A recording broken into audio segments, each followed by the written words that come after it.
Matapos ang kanyang reappointment nitong nakaraang linggo, Pilipinas ang pinakaunang bansang binisita ni Japanese Foreign Minister Fumio Kishida. Pagsasagawa ng mga subway station sa Mindanao at issue sa West Philippine Sea kabilang sa mga napag-usapan ng dalawang bansa. Kaugnay niyan, 10 patrol ships din ang inaasahan na darating sa bansa bago matapos ang buwan. May report si Eunice Samonte. Kasabay ng pagbisita sa bansa, inihayag ni Japanese Foreign Minister Fumio Kishida na magbibigay ang Japan ng 10 patrol ships sa Pilipinas sa pamamagitan ng Yenlo na inaasahang darating sa bansa bago magtapos ang buwan. Sa pamamagitan ng isang translator, ayon kay Foreign Minister Kishida, ang Pilipinas ay isa sa mga strategic partners ng Japan at ang pakikipag-ugnayan nila sa Pangulo ay magpapalakas ng relasyon ng dalawang bansa.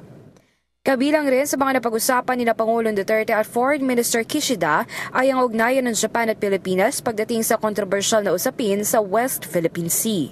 Nanawagan din ng Pangulo na respetuhin ng China ang naging desisyon ng Permanent Arbitration Court na naging pabor sa Pilipinas. Actually, I said I made a soft landing there, just not to start hostilities at this time of our lives. And he said that Japan will do the same. They just want dialogue. They do not want further incursions. Sabi ko, well, that is what we are also adapting.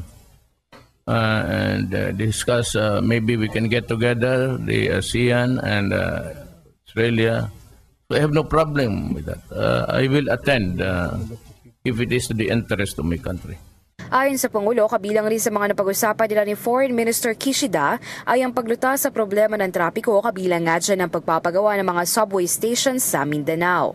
Dagdag pa ng Pangulo, nakahanda na rin ang pagsisimula ng railway station mula Maynila hanggang Malolos, Bulacan, na ang pondo ay magmumula sa $2.4 billion loan mula sa Japan.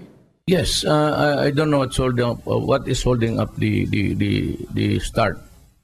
Gusto ko nga, ako apurado kasi ako have been telling people na kung sino yung nag-promise. For the information of the human rights and everybody actually, the military right away, when I said that they would provide this space, I have traveled far and wide between these two countries looking into the military. Isa nga lang ito sa mga malalaking proyekto na sisimula ng bansang Japan sa ilalim ng Administrasyong Duterte. Inaasahan na marami pang joint projects at businesses bago magtapos ang taon sa pagitan ng dalawang bansa. Para sa PTV News, Eunice Samonte, Davao City. Ako po si Cathy San Gabriel. Subscribe na sa PTV YouTube channel. I-click lang po ang subscribe button.